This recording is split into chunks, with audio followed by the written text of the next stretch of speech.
A people's park. Nearly 6,000 people living in harmony with wildlife.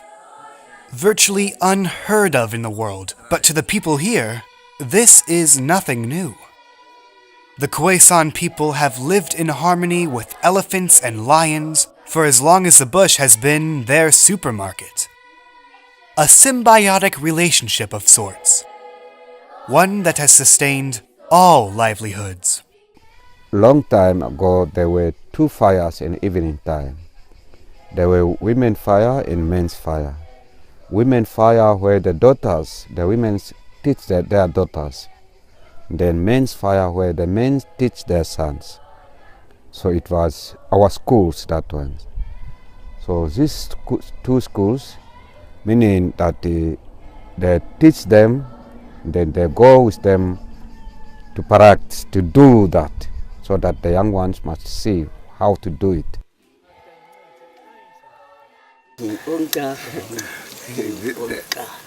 He never went elsewhere. He born here and growing here. Up to now, he's here.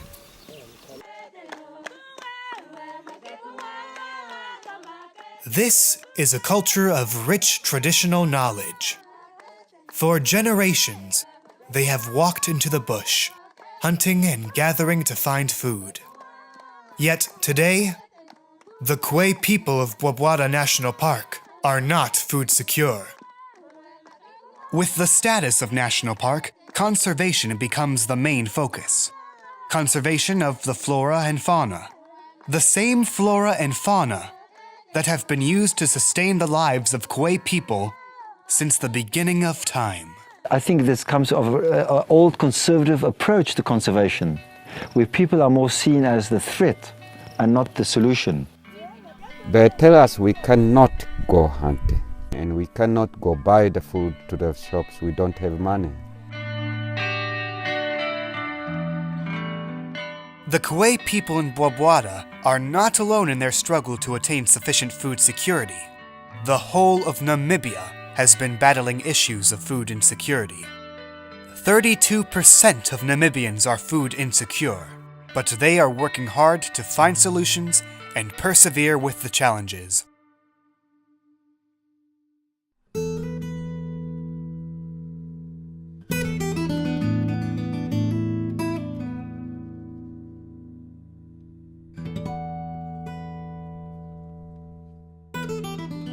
It's the country of hidden gems and a beautifully diverse landscape. Semi-arid, the desert dunes fall into the Atlantic Ocean on the western coast. Moving inland, the dunes eventually change into mountains towards the south. And the north, too, carries a different story. With the most rain, the Zambezi region is teeming with life, feeling tropical almost. Though the landscape is many years old, the nation of Namibia is still in its younger years. Prior to independence, Namibia was the buffer state during the South African-Angolan War. In the north of the country, in the Caprivi Strip, now split between the Kavango East region and the Zambezi region, the people were forced to live along the main road. If they lived too far off the road, they were considered by the South African Army to be Angolan sympathizers. The people used to live far from the road, but have since moved because of fear. In Bwabwada National Park at the Omega-1 village, Army barracks still stand, holding with them the memory of the not-so-distant past. Today, the people still live on the now tar road. This tar road has left its mark. A similar theme of separation was evident in Windhoek as well. The Hereros, the Ovambos, the Damaras, they were all separated within Windhoek itself, and then you've got Herero land, Damara land, Ovambo land. And during apartheid times, just black people couldn't buy white bread or food that was white. Just go for what is black. Namibia's history gives some insight into this. In 1915, Namibia, known then as a German colony of Southwest Africa, was occupied by South Africa. In 1948, the National Party gained power in South Africa, bringing with it a system of legislation referred to as apartheid. Under apartheid, non-white South Africans were forced to live in areas that were separate from white South Africans. Under South African rule, Namibia was subjected to years of apartheid as well. 1990 ended the War of Independence, and Namibia became the sovereign democratic state it is today.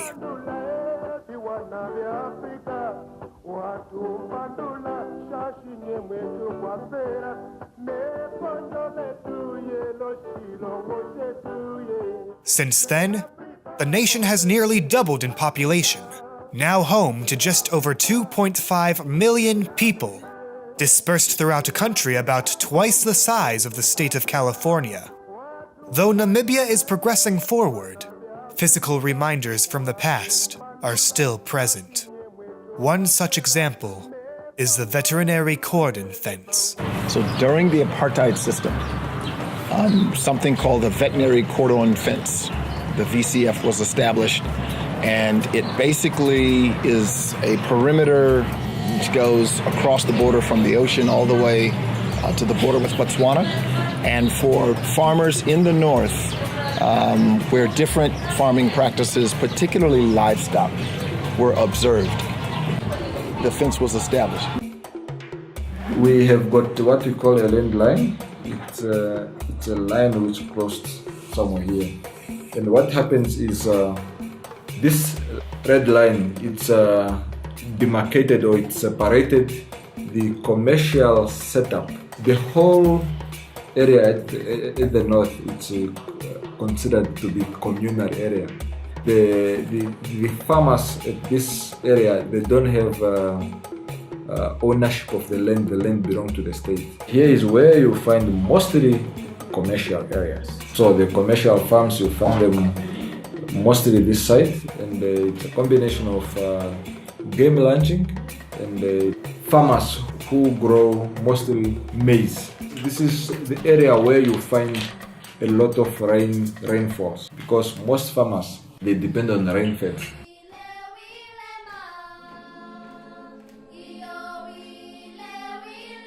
This isn't history. This is a current event. While used today only for agricultural and livestock regulation, the fence serves as a cultural remnant for the racial climate before independence. South of the fence is designated primarily for commercial production. To support the government's goal of reducing the current reliance on South Africa, roughly 80% of products in Namibian grocery stores are South African imports. In recent years, $3 more billion were imported than exported. Vision 2030 is meant to change that.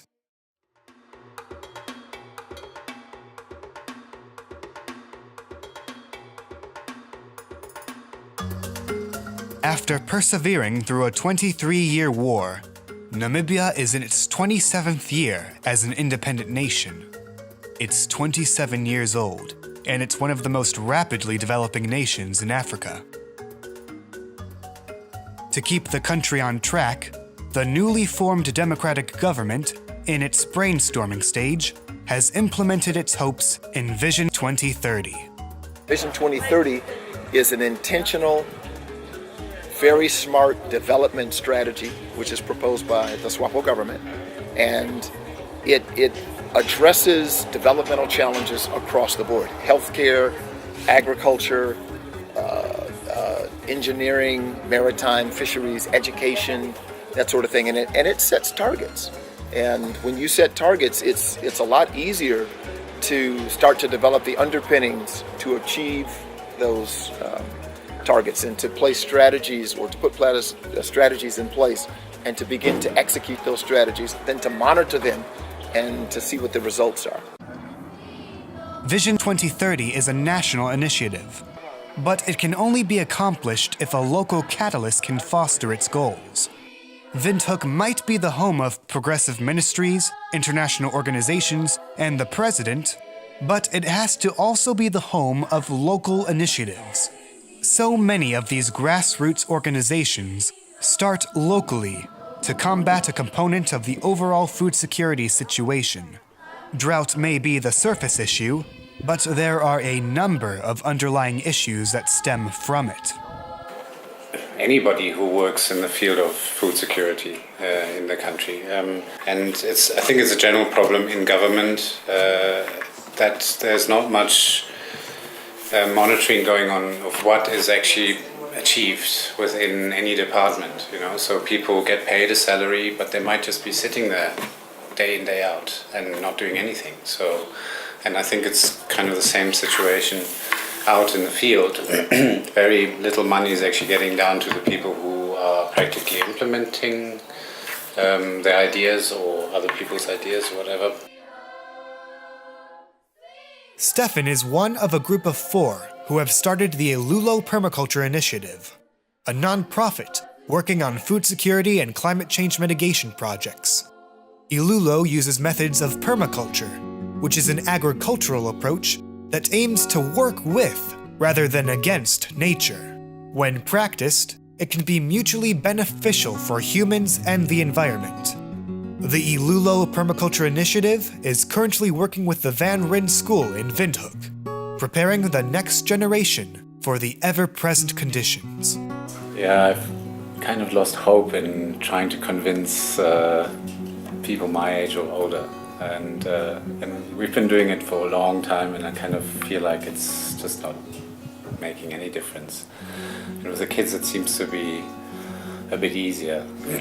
They're still easy to mold, and you can give them ideas, and they will spin it, and something might change their behavior, I hope.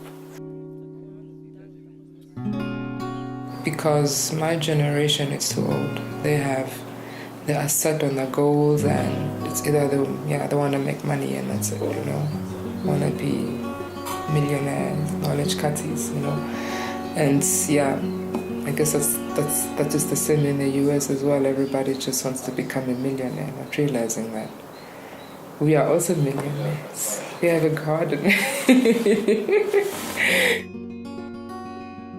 These are grassroots organizations that are taking the initiative to work towards improving food security, even if it's hard work with little reward. But these small initiatives can become the catalyst for a big difference nationwide. And it's not only happening in Namibia. We see it in nations around the world.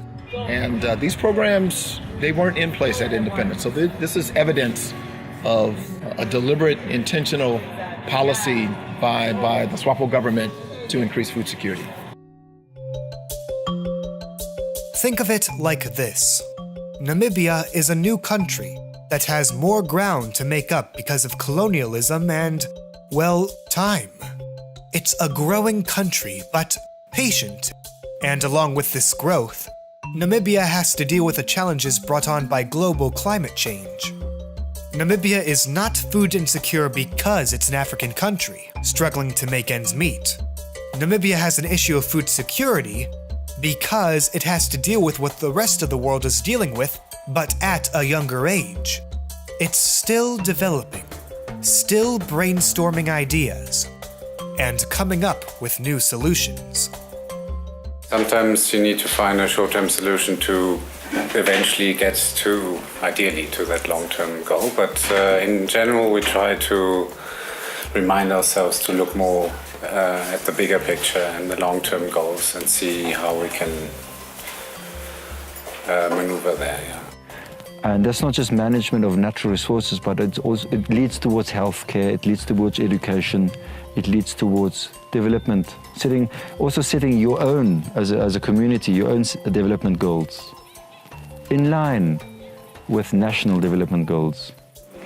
Well, basically, we in the beginning we had this great plan where we were going to change the entire schoolyard. But you've seen it's an enormous schoolyard. So we said, okay, we're just 4 people, part-time doing this, so maybe we should just start in one area. There is the desire from local initiatives to find solutions to these national challenges. But these national challenges can cause frustrations for local organizations like Ilulo, who are only seeing change on a small scale. Namibia is one of many countries being affected by the global climate crisis. It's a new country with a new government changing the culture of a nation that has been under colonial rule since 1884.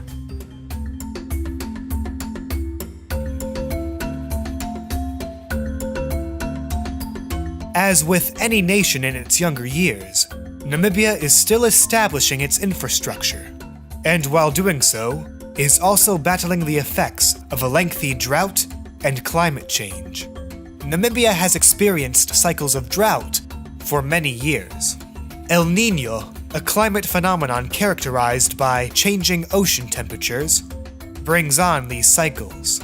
In recent years, though, these droughts have intensified as a result of global climate change.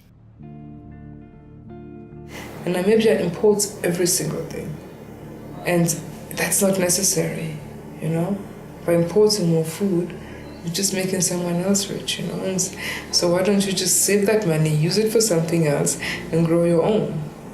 Because of the effects of the drought, farmers are struggling to produce as substantial of a yield as they have in prior years, causing frustration and a diminished desire to farm. But the market share program incentivizes farmers to produce, and the incentive obviously is raising the bar in terms of what the grocery stores sell in terms of local content. So we're able to compete on price. Other initiatives have begun that target not only the Namibian producers, but also the Namibian consumers. Ideally, it should be local, because that's all part of the sustainability. You know, you've got to have your food production close to where it's consumed. That's a Buy Namibian campaign, Naturally Namibian, which is an indigenous kind of marketing campaign to promote domestic purchases. And that's really addressing the Namibian consumer to say, hey, wait a minute, I produce the same product that a South African company or a German company or a company elsewhere in the region produces. Consider me first. As long as I can compete, consider me first. While programs and marketing campaigns like these are doing great things for the country as a whole, there are still individuals who are struggling with food insecurity. The government gives us food, but which is not enough. Yes, and then sometimes they just give maize meal without berries. So what you don't know how are you going to eat is if someone just give you maize meal, nothing else. So we don't know how are you going to eat. Ohaipewa pone yamwe mboya ngoya monika neta kuti umathimbo mangasisene mbaha tuburu amona muya mbuki hope wa hakupewa kwa akutari kambaya fa sonjaru nene upokaya sekonjara. We are not employees of the government, so we are getting difficult, hungry in other places. When you visit the villages, you'll see many problems caused by hunger. For now, what we want is just people to have enough. What the ultimate goal is to have the availability of food, at least for them to have something on the table. At the governmental level, officials are working hard to expand upon and implement policies and infrastructure. But individuals at the local level are not yet feeling the effects of these policies that have been promised to help improve their food security.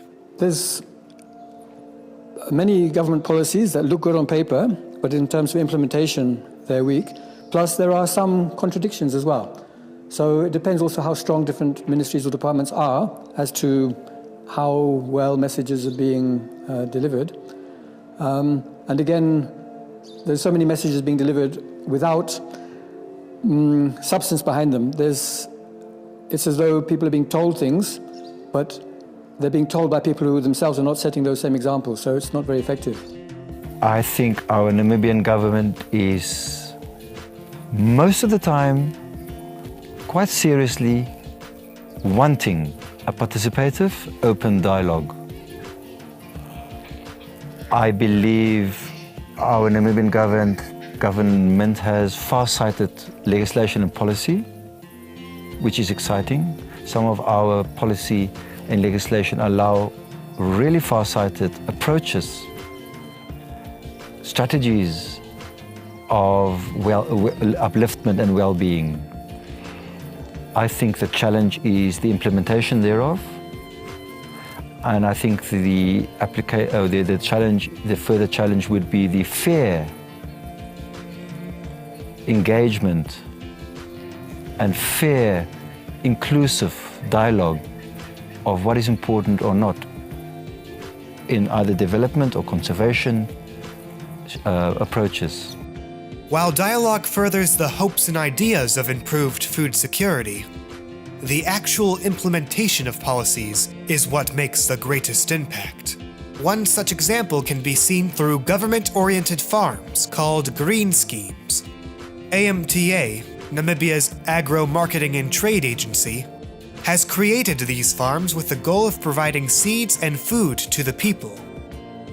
AMTA's executive Alpheus Siamba is working on another initiative referred to as Fresh Produce Business Hubs.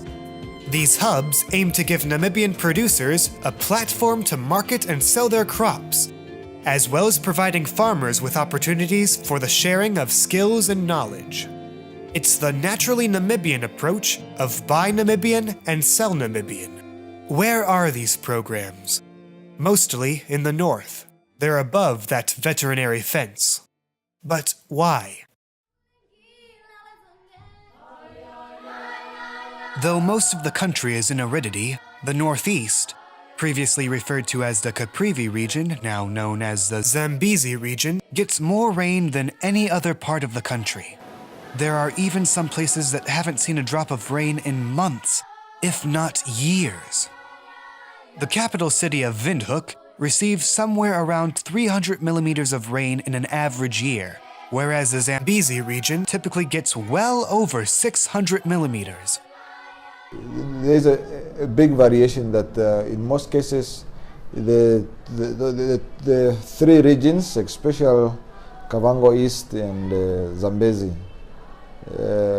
in most cases they are known to receive more rain than the rest of the other regions. The Kavango East and Zambezi regions receive a decent bit of rain, but the rest of the country does not follow the same pattern. The most primary challenge that I can probably mention is drought. So we do not have enough water. Obviously it's a desert, and the climate problem is also contributing to this. And we do not have infrastructure to preserve water during the rain season. Oburangi inahi kopo itaturicha. Nande nando karawa kuna itapuya jasa skapina o sijokumene ko onima. Imunwa iniko kusopu, iniko kusasiru siru. Ukuzoare ngaro ko zakara ko aramu ininga mbuya onare hadende nga pakara nai iya ngasi ya changino omorovura shoya obuli nahiro kawe paifi ininga nga shinki mbika oija lera mbi mara honoka kunawecha hugesi ya tsaira ne huchovura njino uchika mbara ishe nyimi natumona chaka. There's certainly masses of possibilities, and there are individual farmers who have taken that route, and they're providing very good case studies, good examples of how it can be done.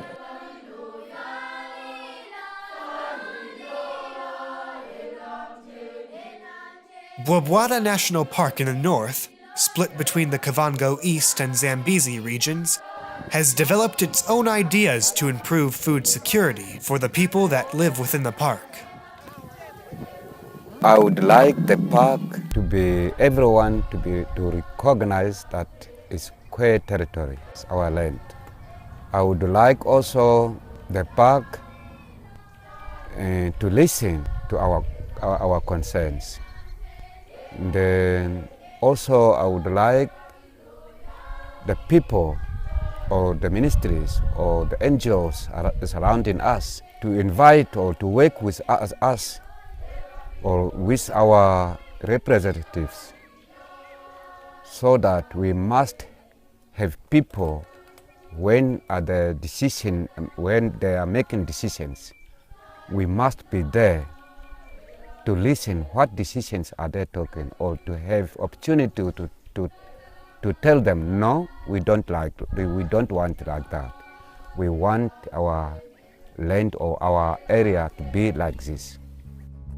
And when you own a resource, you look better after it. In general, you do the custodianship, the management, the use or the abuse is much more relevant and much more a daily reality, where you realize, if I'm not looking after my forest, I know there's no more life, but also no firewood or oxygen or clear water, or the wildlife in the forest, then you clearly see the dropping of a resource, the numbers or the diversity drop. So I think the ownership is a major contributor towards a solution. With ownership comes responsibility. With responsibility comes education. So I see a longer-term investment in just a simple term of ownership, leading towards responsibility, but also the education of the next generations and the awareness of sustainable or responsible resource management. These are fancy words, but what does it mean? It ends up with livelihood. The Karamashan Association is a legal entity that represents the community of people that live within the park. So the objective is that the community, you have to have a benefit on the association. This benefit that I'm talking are not only a cash benefit, but actually having a big farm whereby people can produce crops and also have a seed for the coming seasons, and also offer a training for the residents and as well as outsiders, as well as the ministry stakeholders can participate in these trainings or workshops when we are operating. What we expect from the ministry is that the ministry can employ local people in order to reduce poverty in Bwabwata. My main goal is to see more food everywhere, food forests, more trees. I love forests. So I want to see that, I want to create that little world. I want to imagine children just running through a schoolyard and they're just picking fruits everywhere, you know. It is Namibia, it's a desert, and it is challenging, but it's possible to create that paradise, you know.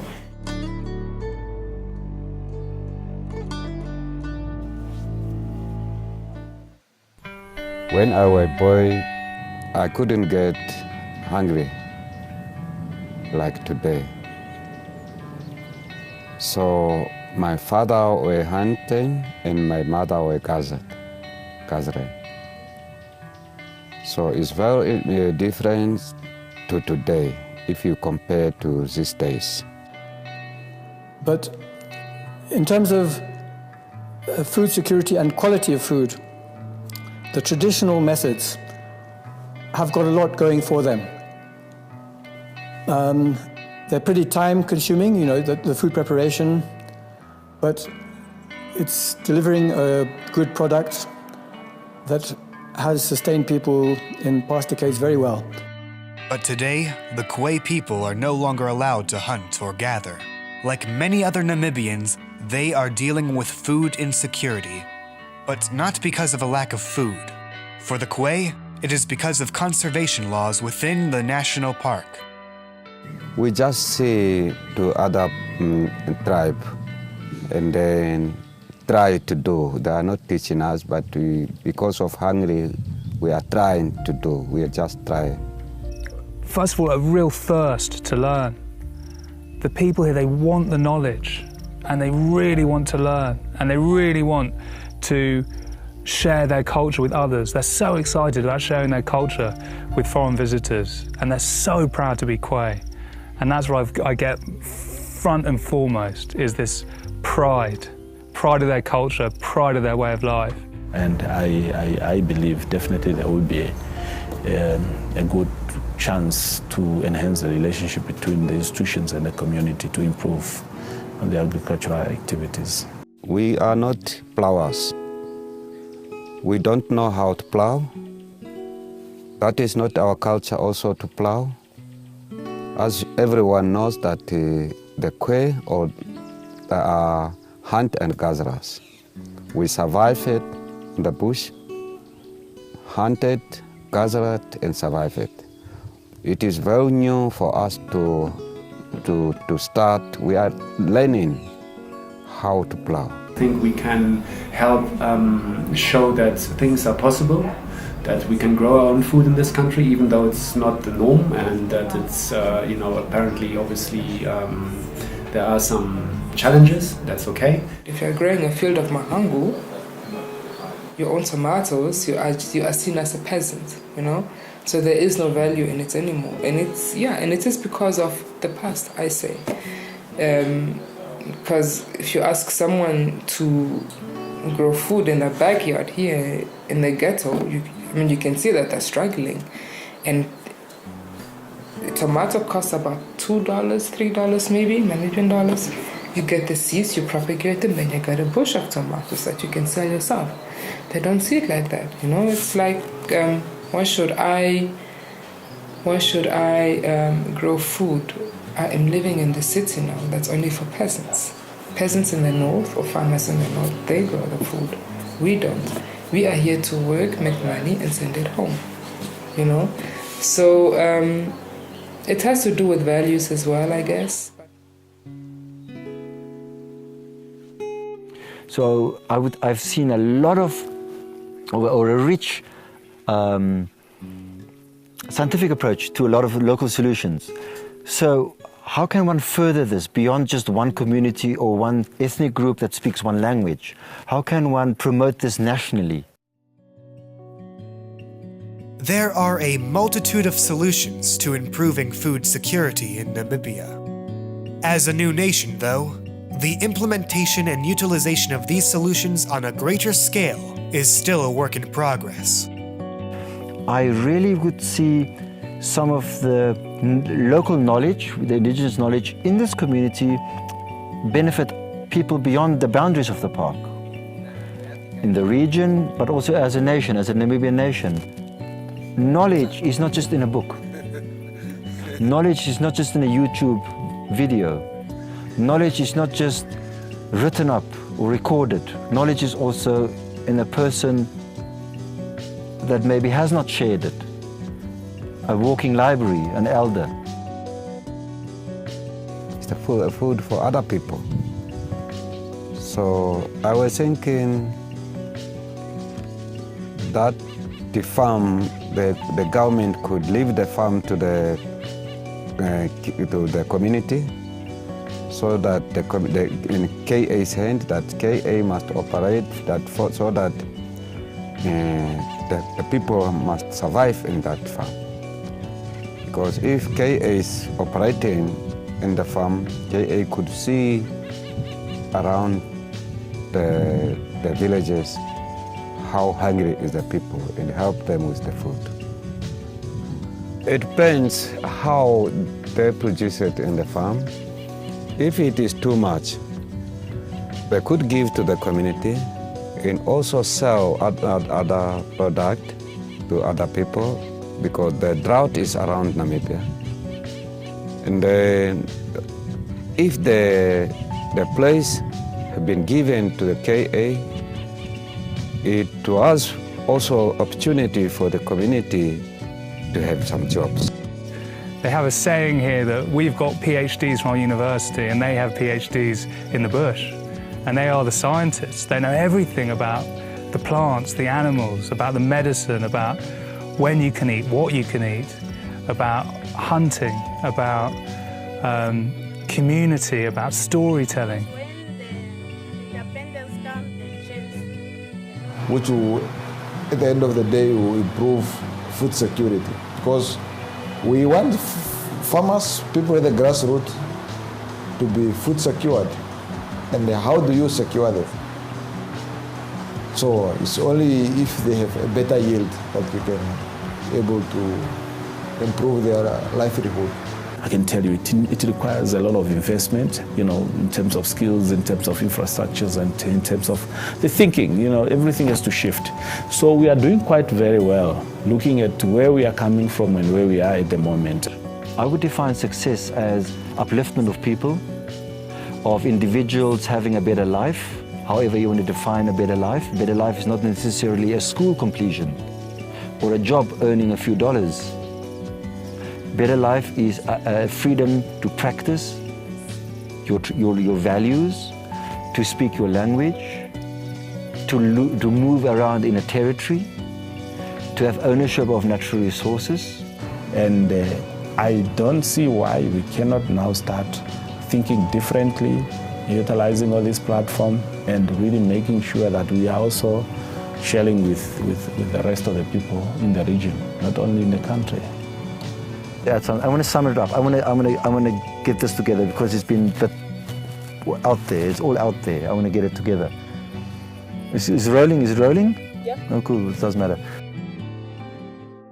Using this case, this pilot, this situation, this environment where we have a national park with people inside as a model, but also as a scientific and as an educational and as a knowledge exchange opportunity. Not just as a coexistence, but also an integrated management strategy, but as an educational information sharing opportunity. So we've got to be creative. How can we have this knowledge reach further? If it's just a community or a region or a park or a Kaza community, it can build and then it eventually can become national. 27 years old. The global climate cycle is a challenge far older. This is not a Namibian issue, a South African problem, an African tragedy. It's the global climate crisis. And I think getting people together, rebuilding the earth and the planet is the way forward for mankind, We're all Namibian. There's an African Union. I'm not promoting segregation and separation. I'm promoting a fair access to well-being and development. As our constitution and a lot of our far-sighted Namibian policies allow. If you understand that this is your only home that you have, why then fuck it up? Sorry, why? Why not look after it and help the person next door? You're not doing this for free because we are rich or because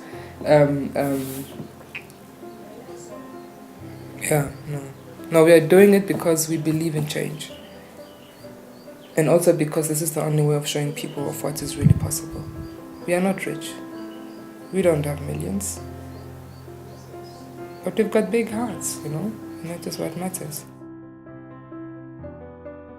Early on in Namibia's war for independence, the Omega-1 village in Bobwada National Park, then an army camp, had been named Alpha, yet was later changed.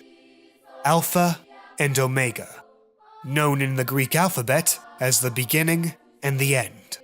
This may be the end of this story, but it is only the beginning for an era of change for Namibia. At the end of the day, everyone can work towards a more food-secure planet, helping to improve the livelihoods of others, not only in Namibia, but also in nations around the world.